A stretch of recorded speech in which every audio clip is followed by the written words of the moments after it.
Hey there, congratulations. Welcome to day 75 of our Get Your Goals annual challenge. Sharon Horne-Ellstrom here, and yes, life is indeed good. Today,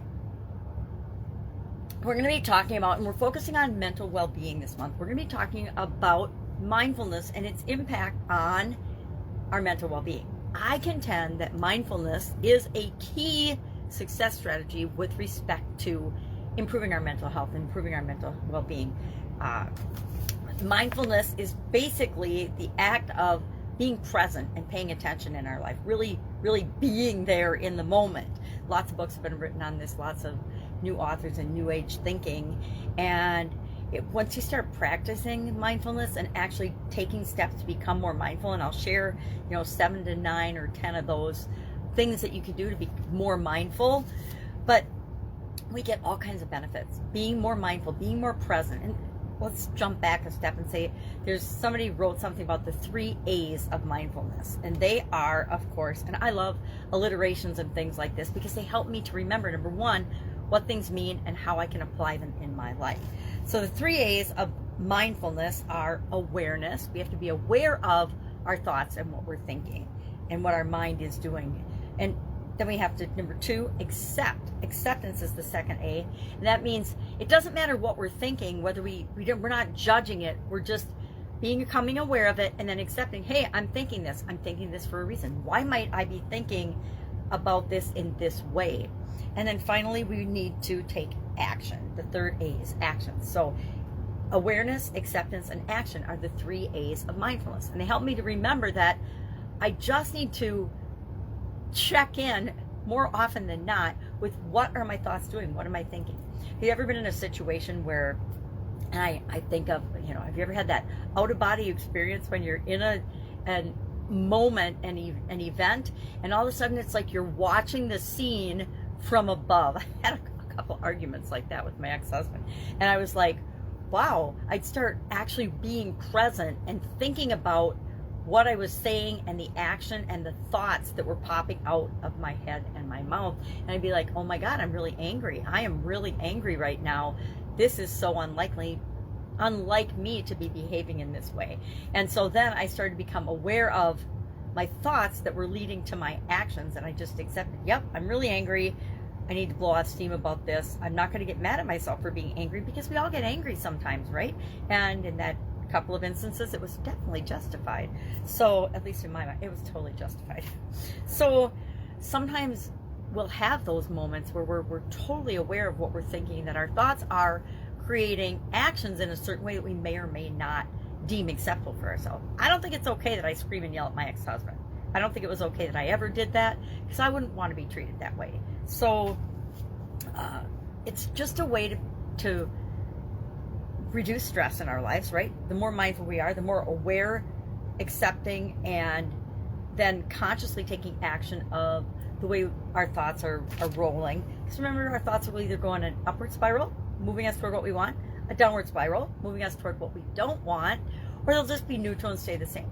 There are times when we just zone out and just don't pay attention to anything. We just let our mind take a break. At least I do that. I do that a lot of times when I'm reading just for fun, or when I'm watching a show or something, or when I'm at a movie.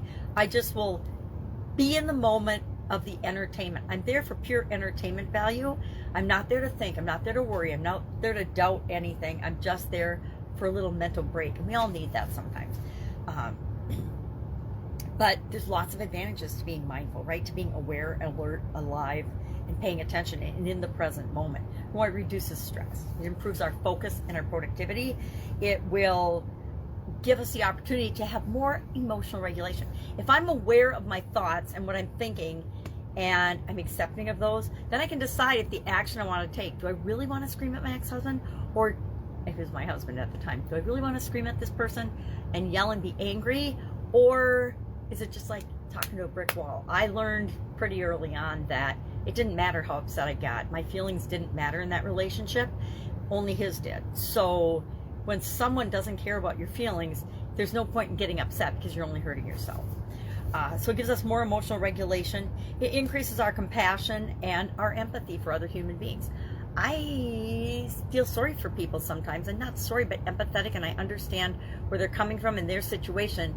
And I can do that and accept where they are without it negatively impacting me. And then I know how to act and respond in different situations. So what are some ways that we can become more mindful, behave in more mindful ways, increase our mindfulness, be more present, be more in the moment, be more aware of what we're thinking so we can have all of these benefits? Number one, we need to focus on one thing at a time.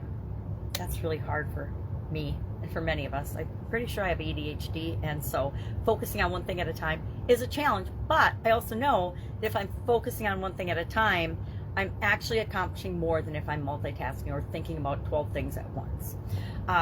Number two, we can meditate. Meditation, we'll talk about that on and off all year in every area and aspect of our life because it's that powerful a tool.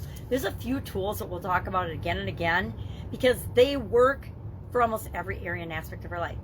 Exercise, moving our body, and that's one on this list. Meditation, hypnosis, affirmations or afformations, I call them. These tools work over and over again. Flip switch, lifeline exercise, whys, the 7 whys. There's lots of tools that we'll use, and I'll cover a lot because I know how much they've impacted me. So meditation, focusing on one thing at a time, slowing down. Again, hard for some of us with ADHD, but even I like to take a rest and a break sometimes. I'm traveling tomorrow morning bright and early, so I will probably double up on my videos and things today, so I don't have to worry about doing them in the hotel, but for a travel day. But we need to slow down sometimes. So I'm just going to enjoy the journey. I'm going to practice mindfulness and being present on the journey tomorrow.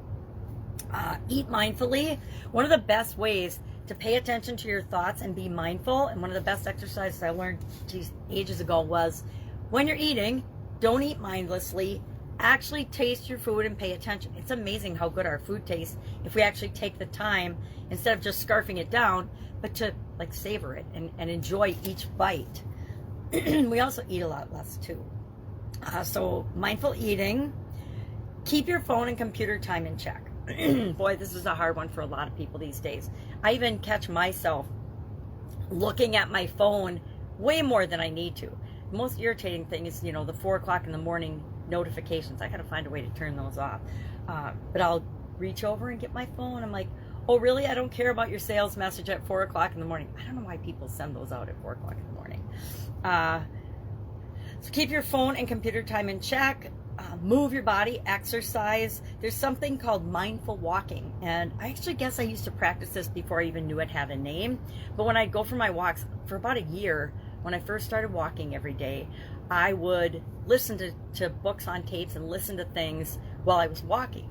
And then one day I had an epiphany that, hey, there's all this beautiful nature, and there's probably birds and other animals and sounds and things I could hear if I took off the headphones and just paid attention on my walk. So I started to do more mindful walking, and I challenged myself to find a beautiful thing every day on my walk that I hadn't seen before. And guess what? I never ran out of beautiful things that I found on my walk. Even though I went to the same state park for about 6 years in a row every day, I would see something new every day, right? Because the flowers are there every year, but they're not the same flowers, etc. And then spend time in nature. Yes, one of my favorite things for being mindful is, sitting by the river, sitting by the lake, sitting by the ocean, going for walks in the hills or mountains or parks by me. Just getting out and letting the sun shine on my face is a great way to be in the present moment and be mindful. So our action item today, on a scale of 1 to 10, just today, do a little check in, and estimate on a scale of 1 to 10, 1 not present in the present moment, spending too much time thinking about the past or worrying about the future, would be a 1. 10 would be, hey, almost all the time, almost every thought, I am aware of my thoughts. I am accepting of my thoughts, and I am taking action according to that awareness and acceptance, right? That would be a 10. And I guarantee I'm about a 6 or a 5. And I haven't had today yet, I haven't lived today yet, but generally that would be where I'm operating, and I want to do better than that. All right, so just share your number in the comments below, and remember, it's just a snapshot of today. It's just a a picture of this is what today was like. Maybe you're having a really, really freaked out, stressful day, and so you're a 2 or a 3 or a 1. Or maybe you're having an awesome day and you're at a 7, an 8, or a 9. I don't know. It's just going to be a snapshot of what today is. But the important thing is to take some action and actually apply and do and think about today's action. All right, any questions, hit me up. Otherwise, I'll be with you tomorrow.